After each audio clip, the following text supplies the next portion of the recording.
आज मैं बताने वाला हूँ कि 60 बरस और 70 बरस और 75 बरस के उम्र के वाले लोगों के अब मौज ही मौज है, जो कि 1 अप्रैल से इन लोगों का पेंशन में सारा पेंशन, जितनी पेंशनर्स के जितने भी लोग हैं उनको छूट मिलने वाली है। क्या छूट मिलेगी, क्या क्या क्या उसमें एंगेज किया जाएगा, उसी के बारे में आज मैं बताने वाला हूँ, समझाना वाला। चैनल पर पहली बार आए तो चैनल को सब्सक्राइब कर दीजिए, बेल आइकन नोटिफिकेशन को प्रेस करें ताकि मैं जो भी वीडियो डालूं आपके नोटिफिकेशन में जाए। बगल में एक ज्वाइन का बटन है, ज्वाइन जरूर कर लीजिए। चलते हैं टॉपिक को समझते हैं, मसला क्या। ध्यान से इस वीडियो को देखिएगा, पहले ध्यान से इस वीडियो को देखिएगा, उसके बाद समझिएगा। मैं आपको समझाने का कोशिश करता हूँ।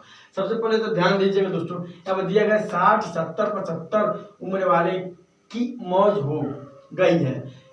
1 अप्रैल 2025 से लागू किया जाएगा, जो कि यहाँ पे बहुत बड़ा अपडेट है, बहुत सारी अपडेट है, जो कि आपको 6 पार्ट में बताना है। 6 क्वेश्चन में 6 पार्ट में बताना है। 6 पार्ट क्या है?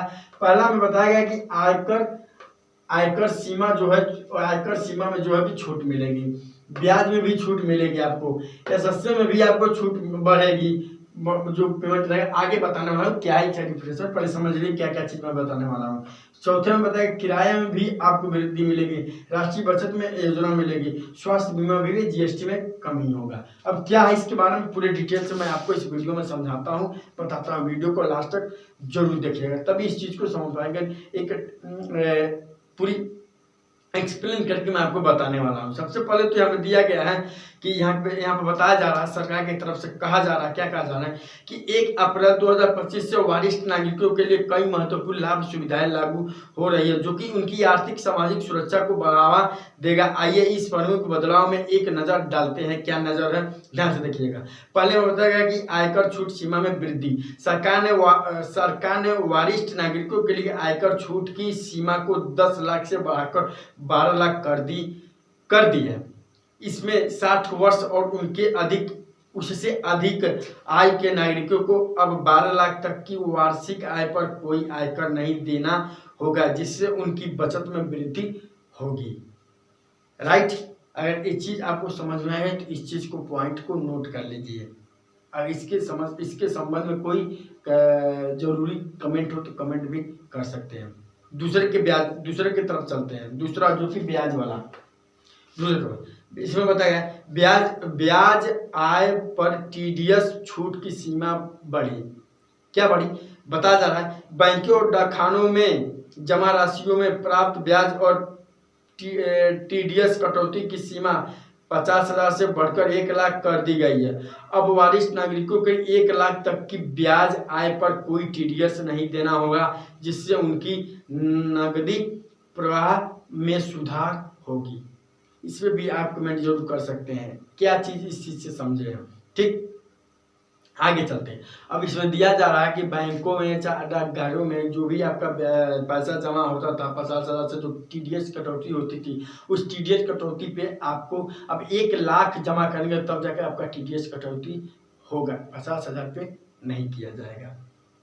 आगे चलते हैं तीसरा पार्ट पे, एसएसएस यानी senior citizen saving scheme. Senior citizen saving scheme, जो कि यहाँ पे बताया जा रहा है कि इसमें निवेश बढ़ोतरी पे सीनियर सिटीजन सेविंग स्कीम में निवेश की अधिकतम सीमा 15 लाख बढ़कर 30 लाख कर दी गई है। इसके साथ ही इस योजना पर ब्याज दर 8.2% प्रति वर्ष निर्धारित की गई है, जो कि वरिष्ठ नागरिकों के लिए एक आकर्षक निवेश विकल्प है। वरिष्ठ नागरिकों के लिए सबसे बड़ा ये विकल्प है, सबसे अच्छा स्कीम, जो कि 1 अप्रैल से लागू हो जाएगा। चलते हैं आगे बढ़ते हैं चौथे पॉइंट पे। जो चौथा पॉइंट है, आपको किराए की आय पर वृद्धि। क्या है? किराए की आय पर टीडीएस सीमा में वृद्धि।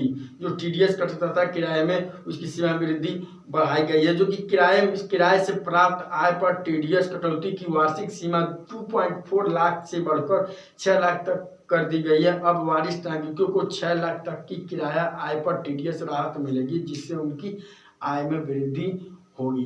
यानी इतना बड़ा है कि जो रेलवे की किराया होती है टीडीएस के रूप में काटा जाता था, किराया जो बढ़ी थी 2 लाख से यहाँ पर बढ़ के 6 लाख कर दी गई है। अब उसमें आपको फायदा ही फायदा, जो कि 1 अप्रैल से आपको लागू कर दिया जाएगा। 5वां ऑप्शन क्या है कि जो राष्ट्रीय बचत योजना है यानी NSS से निकासी पर छूट मिलेगी।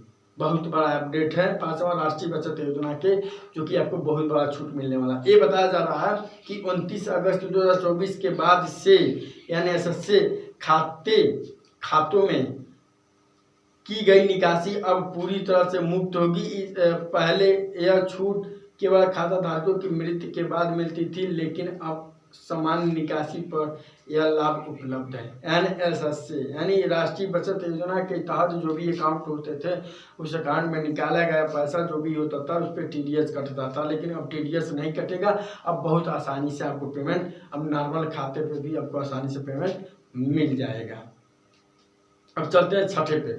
छठा में बताया गया है कि सारे जितने भी पेंशनर्स हैं उनके पेंशनर्स के जो भी इनकी जो मेडिकल इंश्योरेंस जो होता है, मेडिकल दवा होती है, जो भी मेडिकल के संबंधी जो भी होता है उनको उसके संबंध में बहुत बढ़िया दिया गया है, जो कि हम बताया जाए कि स्वास्थ्य बीमा प्रीमियम पर GST में कमी, यानी वरिष्ठ नागरिकों के लिए स्वास्थ्य बीमा प्रीमियम पर GST दर को 18% से घटाकर 5%, यानी 13% आपको घटा दिया गया है। 5% आपको GST देना है।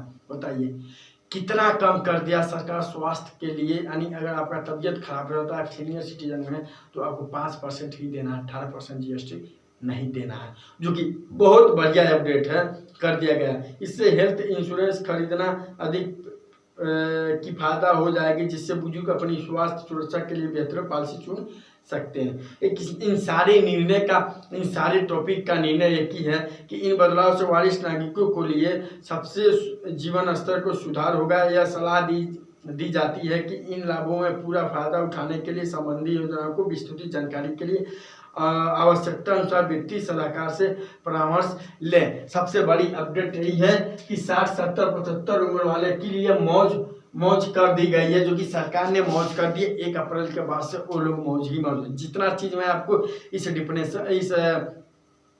इसे एक्सप्लेन करके बताया हूँ, सारा चीज़ सही और जेन्युइन है। आप इसको चेक कर सकते हैं जाके अपने पोर्टल पे। फेक है तो फेक लिखिएगा, नहीं फेक है तो आप जरूर ओके करके आप कमेंट बॉक्स में कमेंट जरूर कीजिए। जो कि ऐसा टॉपिक मैं आपको लेके आता रहता हूँ, इस चैनल पे अपलोड करता रहता हूँ। अगर आपको ये कंटेंट, ये वीडियो अगर आपको यहाँ तक अच्छा लगा तो लाइक कीजिएगा, नहीं अच्छा लगा तो डिसलाइक कीजिएगा, क्योंकि ऐसे कंटेंट मैं अपने चैनल पे अपलोड करता रहता हूँ। फिर मिलते हैं अगले वीडियो में किसी अगले टॉपिक को लेकर। तब तक के लिए जय हिंद, जय भारत।